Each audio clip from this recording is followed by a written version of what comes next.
A beautiful day in the neighborhood. A beautiful day in the neighborhood. Welcome to the secret history of living in your aquarium. This is Alexander Williamson, and we are headed north to Alaska, up north, the rush is on. Now we're headed up to Whidbey Island, and so we gotta go up the freeway, highway, take a ferry, then get on the highway again, and just a lovely day. I feel like I'm being digested by an oyster. So, I'll check back with you guys soon, so I don't kill myself on the road. And we're gonna be checking out some really cool European, rare European imported fish. Very cool stuff. So, hang tight, and we'll be there soon.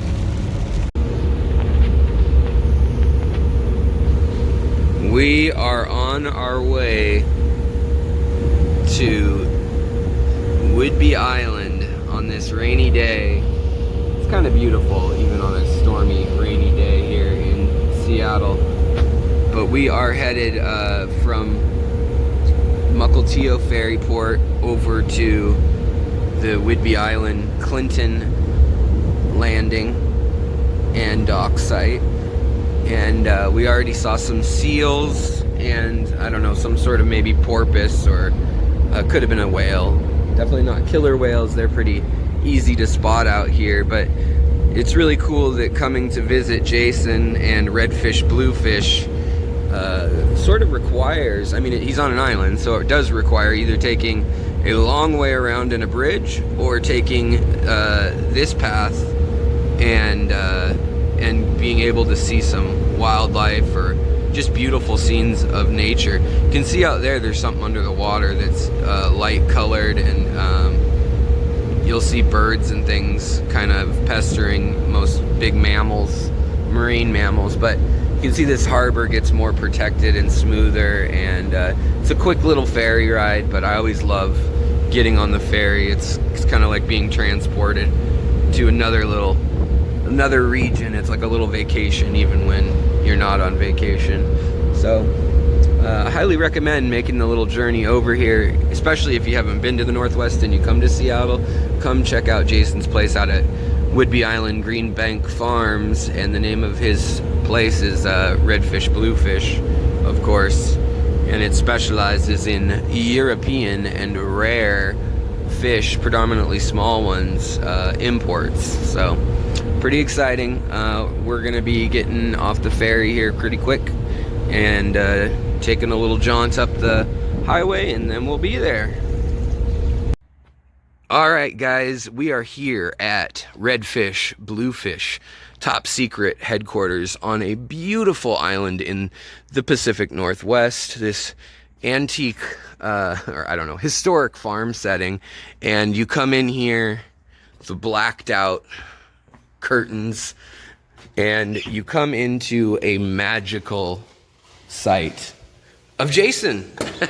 Hey buddy, how's it going? Hey man, how's it going? Thanks for having me at Redfish Bluefish. Of course man, you're welcome. So is this officially Freeland? Is that the address, or is it Greenbank? This is Greenbank. This Okay. is Greenbank Farm.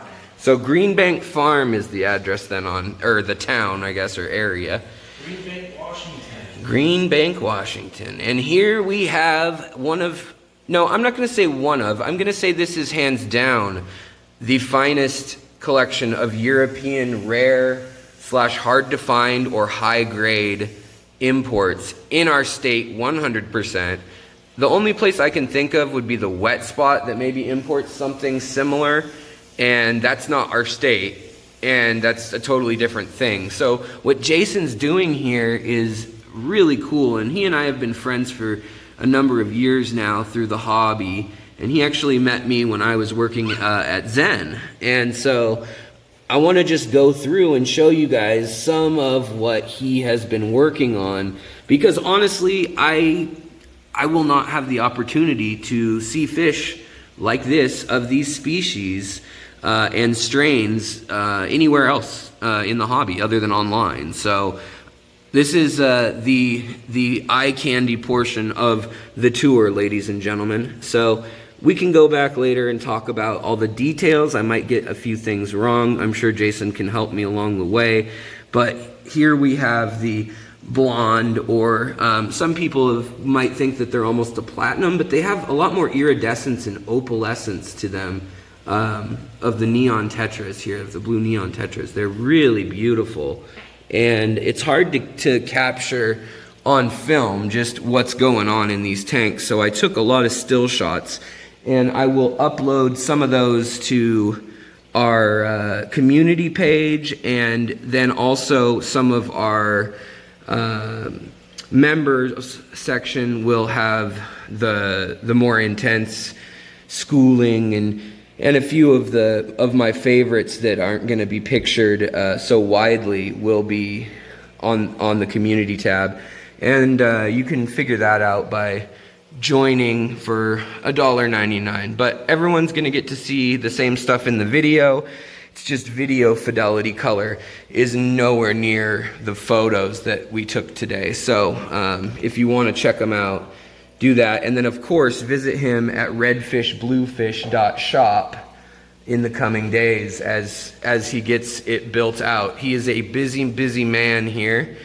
And yeah, like I said, this is a really cool opportunity to share with you guys, because this is the best collection right now, as I stand here, of European imported, high-end, rare, hard-to-find strains of fish in the state, if not West Coast, maybe even the country. It's hard to say because we really don't import from the Czech Republic, from Germany, from a lot of the places, you know, maybe there's big distribution places that have deals for bread and butter type fish, or for a few high-end discus here and there, but we're missing these nano fish and these apistos and some of these really kind of obscure but fascinating fish, and Jason has brought them to the hobby like only a fish nerd fanatic like he and I would want. So it's really awesome he's letting me show this. But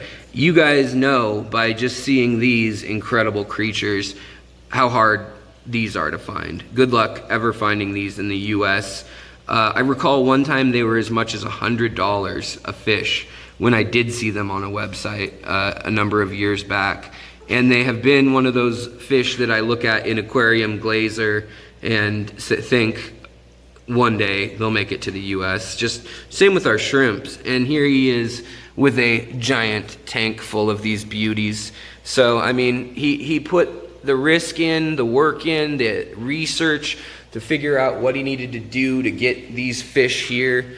It's not always as straightforward, especially with a global plague of sorts and all the bureaucracy that comes with livestock anyways. But he's building something really cool here, and very specialized. And as you saw when we came in, it's also in a really magical location, really where nature and form and structure and history and science all kind of meet together. And it's kind of a representation of the island that he's on too. There's a lot of retired professors and folks on the right and the left, but all ends of the spectrum, that just wanted to get out of the city and get back in touch with a hobby or a craft or farming, whatever it may be, plus the people who've been here ever since way back yonder. So it's a really cool place to come, and there's all sorts of things to do out here also. I know it sounds like I'm working for the guy or trying to sell something, but I'm really not. I love coming out here, even when his shop didn't exist out here, for mushroom hunting and camping up on the north end of the island and checking out Deception Pass. So it's just a really cool stop. If you're in the greater Seattle area, it is worth a day or half a day, however fast you want to do it, or a couple days, but it's definitely worth it. And you better bet I am excited for when spring rolls around and things get into full gear around here. So here we have, oh, by the way, these were the angels. These are some scalaras here with the stripes, and these are the These are the Manakapuru Super Reds. The Manakapuru Super Reds, and then these ones were the... These other guys here are the Manakapuru Redbacks. Okay, Manakapuru Redbacks, and they're both a Scalara species, correct? Yes, yeah. These are Pterophyllum scalare. Yeah. Yeah, these are a little bit younger than the Super Reds. I mean, they're a great size, though, when you look at... I mean, they're... Yeah, this is really, honestly, this is the size kind of limit that I like to keep angels at. I don't like shipping large angels. They don't really ship particularly well. These guys, if I'm being honest, are a little bit larger than I like to get. However, it's a risk, that's for sure. It's a risk, and but it's beautiful. Finding these Super Reds is just a treat. No matter what size they are. I mean, that you guys will have to see the still shots, but you can see a little bit of the color here, and it's just an incredible fish already, and it's gonna get even better. I really love how they start with these little red dots. Yeah. I don't know if you can see this guy back there. Definitely. They start with these little red freckles. Tiny, little freckles, and those freckles will get fatter and fatter and fatter until they actually meet up. Right. And then the entire flank of the fish at that point will turn pretty much red. And you can see where we're getting kind of a snake skinning up on the dorsal too on some of them. So you've got almost like this ghost stripe effect from the lost stripes that the other forms had. But it's so subtle. It's so very subtle, the stripes. And it's almost like a blonde pigeon blood or something, very faintly. It's almost a blonde gold. Yeah. And then I guess, okay, I'm going to drool forever over everything. But so then we hop over here, and these are the Apistogramma Viajita. These guys here, these guys are the Apistogramma SP Mamore. Mamore. Okay, yeah, Mamore. These are still yet to be named properly. Okay. These have been known for a while in the hobby as the SP Mamore Red. Nice. Named after a certain collection point, no doubt. Yeah, I'm sure. Yeah, they're very, very, very social. Come right up to the glass, no problem. Very not typical for most Apistos. No, and I mean... Just come right up. I mean, they've only been in the country a week and a half. Right, right. And then these are the apple of my eye. These Banshees or Inca 50s, I believe they're also known as, yeah? Yeah. And these are just another lovely Apisto. They've got this beautiful yellow, green, gold kind of color, and they're not shy at all. They almost look like bumblebee gobies or something, but more vivid. And just a cool fish. Very, very distinct coloration, and that mask and the yellow kind of gold that they have really gives them away. If you ever see a fish that resembles that, you're probably dealing with an Inca. Yeah. Very, very distinct. Very hard to mistake. And then we've got another very friendly... Man, you've got some friendly Apistos. Yeah, they come right up. Yeah, they're hoping for food. Yeah. Yeah, this is the Apistograma Viajita 2. Viajita 2, okay. And then down below, we'll show you guys the Viajita 1 also. But these guys, I mean, just another beautiful fish. They're still young yet, and they will color up a lot more as Apistos do. And also when they spawn and pair off, they color up. But you guys will see the beautiful marbling and iridescence around their eyes that you'll see in the still frame photos if you check those out. Later. And so then we come down here, and these are these guys here. These are the Apistograma Hongslowii red gold variety. Red gold Hongslowii. So I've seen the normal Hongslowii, but these definitely do look very different. They've got like a very nice gold head, almost like a copper green in under this light, but I'm sure under a warmer light, it would be like gold, and red, like crimsony red that comes through on their belly. But there's kind of a ghostly purple and some stripes almost on them. Again, they're right up in the front of the tank. Really friendly. Yeah. And then next door we have the bruisers everyone knows. Oh yes. So these are the cockatoides, yeah? Yeah, these are the Apistogramma cockatoides red gold variety. Red gold. And you can see the gold right there on the female, and you can see the red, obviously, on that male there. And they've just got a jagged, grumpy, but spunky and powerful prowess. I mean, look at these females. They're also very pretty. They are definitely a spunky fish. There's no question about it. If there's an Apistogramma that's always looking for a little bit of a spat, yeah, it's most likely going to be these guys, Cockatoides. Nice. And so then I'll hop down here, but oh, so sorry, kicking lids. These guys are going to be are these the Viajita ones? Yep, you got it. So these are the Apisto Viajita ones. And do you know, are these a wild form or are these a strain that was selected for? Do you know? I believe that this is a wild strain. Yeah, okay. Absolutely. Really beautiful. And yet again, I have to say it, pictures just are going to be better because the lighting on my rig, I don't have a $5,000 camera, and you just can't see it. You seeing these younger guys down here. Yeah. You see this younger one has got a very distinctive juvenile mask. Yes, they definitely have those stripes like a crib or something would. Look at that. Yeah, and they color up. You can see the males as they get older too start getting all sorts of like marbling and blues and iridescence. A lot of rainbow gradient going on in that face. Yeah, and that's when this is a fish you definitely want to get a lot of omega-3s to, and a lot of carotenoids, and also if you can, I mean, anything with guarine or guanine in it, which is in a lot of things, but that's what builds up their iridophores and their chromatophores in their body. And oh, I forgot to say the name of these little guys. So these Corys are the, which ones are these? Rabaudes. And they're almost like a little bandit one, but they're different than the bandit guys, or the skunks, definitely way different than the skunks. And they're just a nice little Cory there. And if we hop over, we've got one of my favorites, which is the C102s. And Jason's gonna try to scare them forward for us. They're right next to another, oh wait, here they come. Get ready, everybody.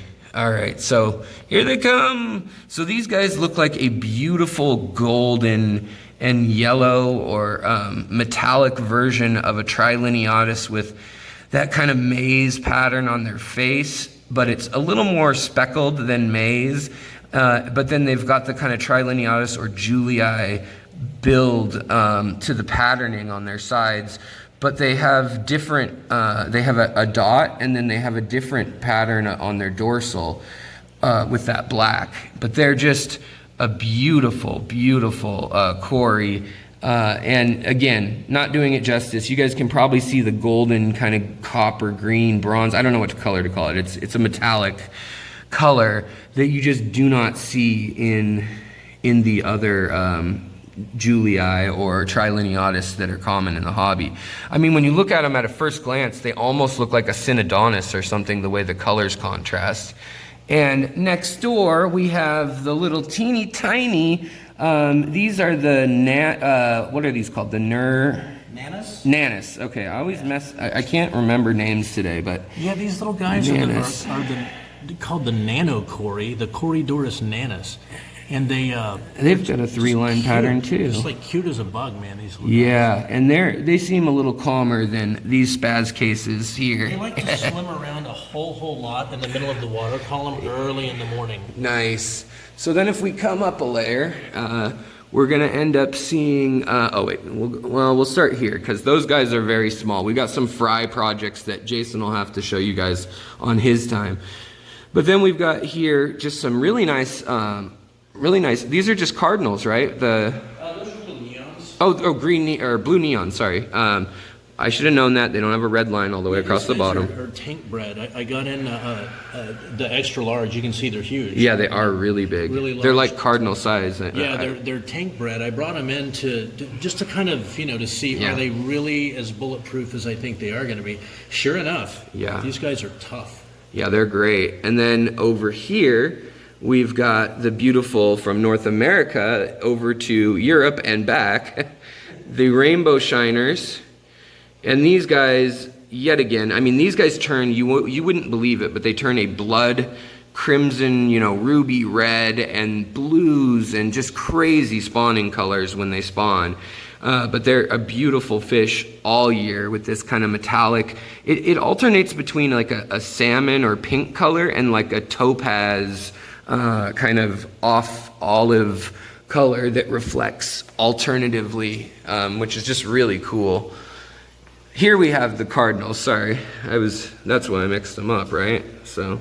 Yeah, again, another kind of a really pretty though. Yeah, these are tank bred as well from the Czech Republic. I brought these guys in to sort of again test. Compare bread and butter to our bread and butter. Yeah, and these guys are just amazingly colorful, bulletproof. That blue is just so blue. I mean, it's crazy. Very, very healthy fish. And then we've got the little Nerite, zebra horn Nerite snails, which I love. You guys can check out my other videos on those.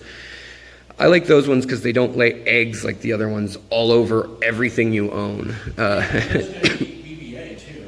Yeah, they'll eat the BBA, they'll eat the diatom. They're great. And then we've got these autosynclus. Are these the golden autosynclus?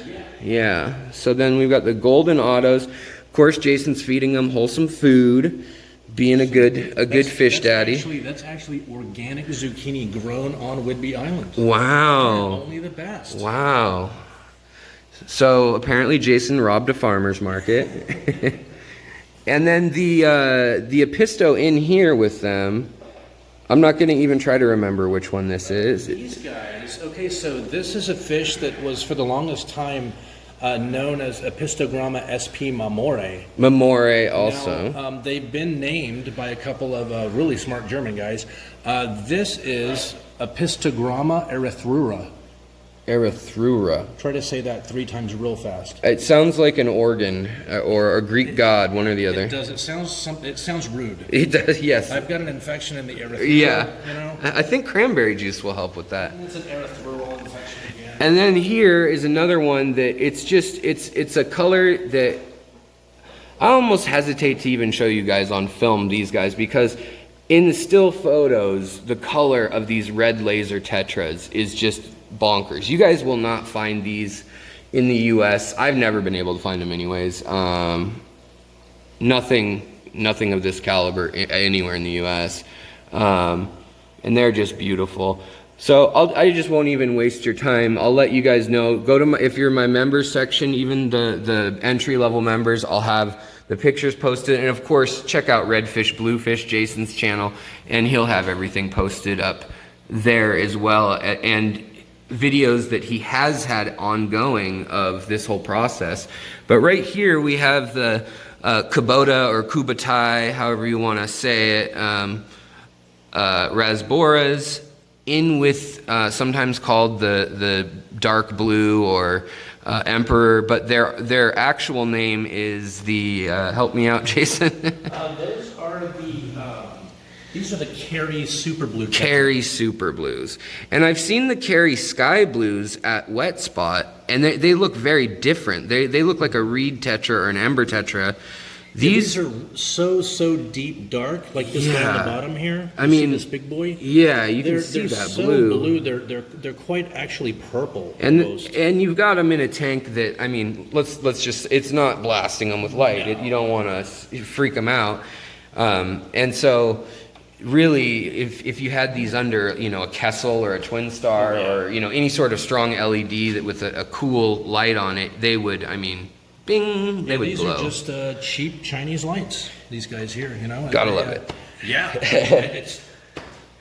And then moving over here, we've got, are these no, here's the Hongsloi, right? Yeah, these guys here, these are the Trifasciata. Trifasciata, okay, the 3-line. They're pretty young still. They're not really showing that typical Trifasciata look just yet. Of course, they're in here with a ton of golden auto singles. Yeah, the golden autos look very nice, though. Yeah, a little more blonde. They've been making short work of that zucchini. Oh, yeah. They actually quite like hanging out on catappa leaves a lot. I don't know if you've cool. noticed that before.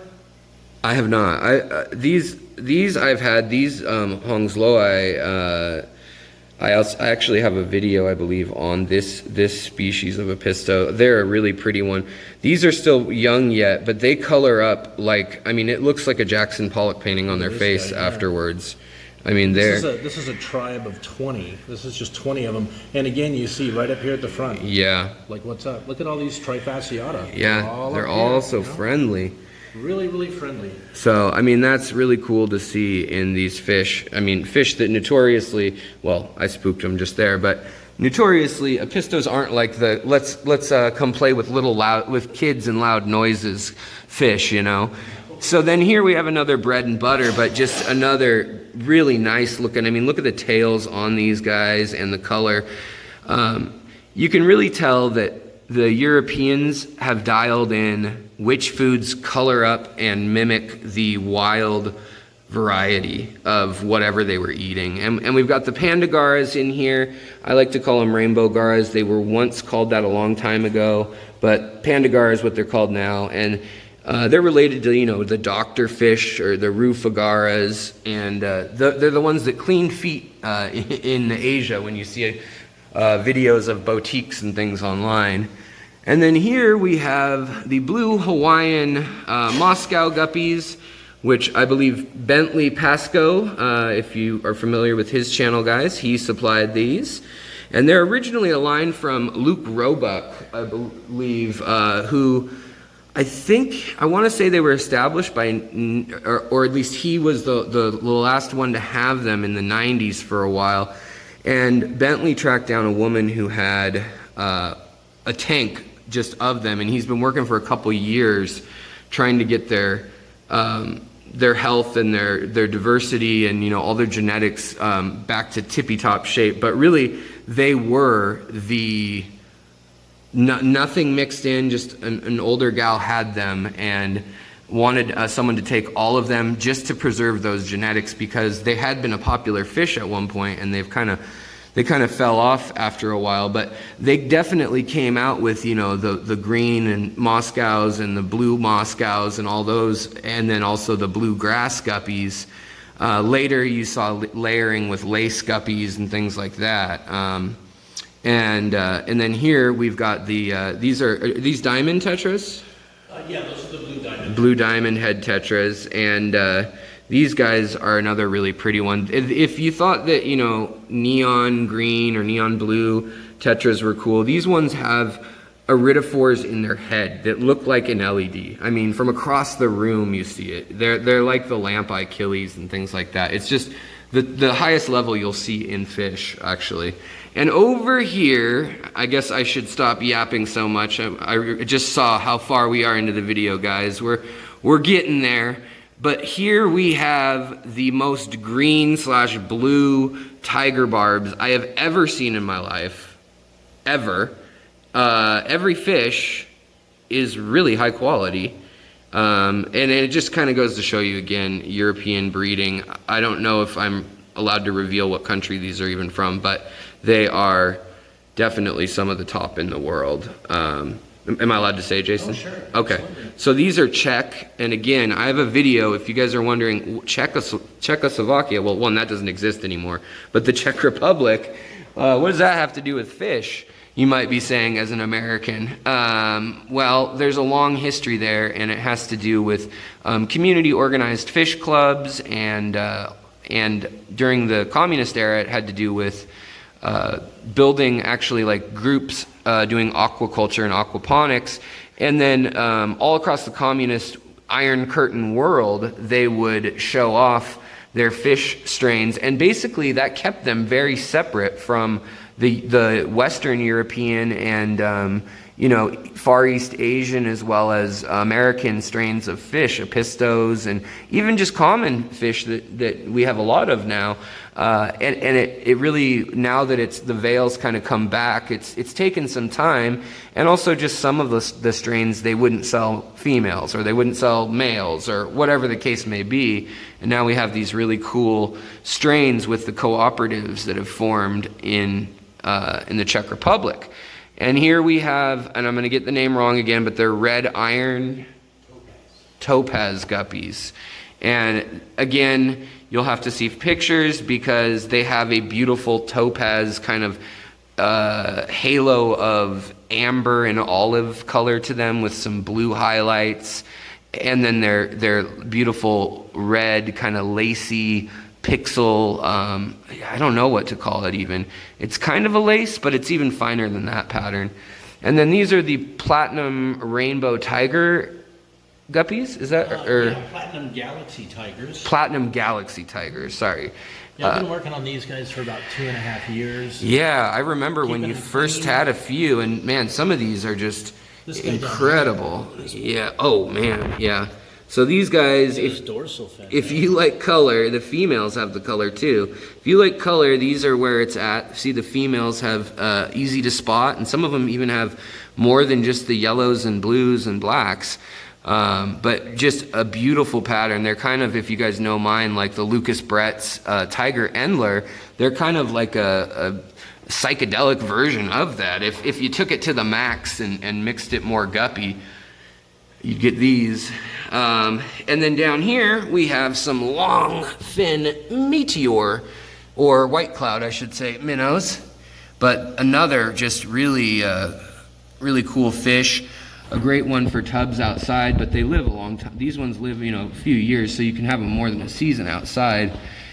But just really nice colors and a really cool fish. We have some really cool little bottom dwellers here. I don't know if you can see them. Yeah. Let's see if we can get them to spring into action. That would be great. And these are called Aspidoras spilotus, the spotted Aspidoras catfish. And let's see if we can get them to come up and hit this wafer it just dropped. Yeah. They usually go pretty crazy. Yeah, you can see them. They're starting to smell it. They see the scent wafting across the bottom. They're moving. And these guys, they're like a little stretched limo version of a pygmy Cory or something. They really are. They're basically stretched limo Corys, Yeah. There he goes. There, he's got it. He's got it. And they're just as cute as ever. I mean, as cute as a Cory could be. Now they're all figuring it out. Oh yeah, there we go. Now it's a party. You know what I was going to ask you to do one more time if we could film it is the red lasers feeding. Oh, absolutely. That yeah, was they're really amazing fish to watch eat. Yeah, yeah, these are great too. So very cool. I want to show folks those eating, but first I'm going to hop over and show you guys a couple more fish. We've got some blue galaris out and about here. And they're also in with these, the gigantic ones, which are the, these ones are called the Corydoras Miguelito. Megalito, like Miguel. And he's gonna try to scare him forward for us, because he's a scholar and a gentleman. They're real porkers. And yeah, they're big. These guys are like, I mean, yeah, here they come, here they come. And these are almost, these are almost the size of, no, I was going to say bichers, not bichers. Now I can't even think of the name of the other fish that's very similar to Corys that are big. Brooches, almost like a brooches. And here we've also got, oh, come back guys. We've got some of the Venezuelan orange and black or blue, kind of depends on what color you see them or what light you see them in. But these are the Venezuelas orange Corydoras. Yeah. See if I can get them to go visit you. Yeah, here they come. And you guys have seen these in my tank too. So when they get older, they're blue.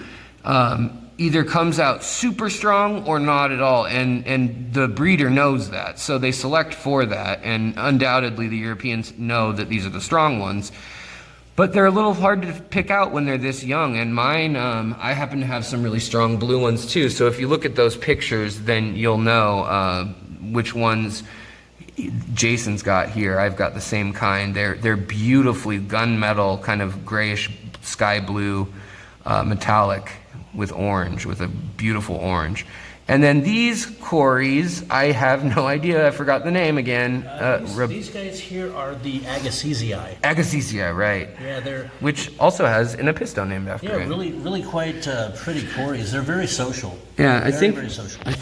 I want to say Agassizia was a Swiss scientist, naturalist. Sounds right. And I think taxonomist. I might be making things up, guys, but I believe that's the case. And here's the blue Gularis again, now that they've kind of come forward a bit. But again, look up photos of them because they're young one, and they're also in a tank that's still adjusting and all that good stuff. So you can actually see their fins reflecting in a nice blue. But let's get, as the final shot of the reel, as it were, these Jason with his precious. Oh yes. Yeah, these are the red laser tetras, and my favorite thing about the fish is how they eat. It's just amazing to watch. Check this out. They love these fluval bug bites, the tropical formula, the flakes. I like those too. Yeah, they're really great. They don't really cloud your water up or anything. Check these guys out. I love how they eat. Very wild behavior. Just pow, pow, pow. Choo, choo, choo, choo, choo. Yeah, I mean... Just remind me, I don't know why, Star Wars comes to mind, just pow, pow, pow. Imagine that in a nice aquascape tank, and you have guests over, and all of a sudden just, hey guys, watch this. Oh yeah, absolutely. And again, you guys can't see it on film, but up close, they're just an incredible fish. The iridescence and the contrast on it. Especially when they're in their breeding dress, they're second to nothing. They're second to nothing. They're like a glow light, but if it had a much more vivid. These fish actually put when they're in their breeding dress, they put rainbow shiners to shame, and that's a lot. That is. If you guys look up rainbow shiners, they turn red and blue. You know, they're bright fish. These guys do much the same, but the entire fish turns pink. But that salmon-y color kind of. Yeah, and that line down the middle turns bright red, and their head turns blue. Very cool. So if you search for a red laser tetra, Google image search, you'll definitely find a photograph from Aquarium Glaser of one of the males in their breeding dress. They are an incredible fish. Wow, yeah. And man, the way they eat, I mean, what's not to love about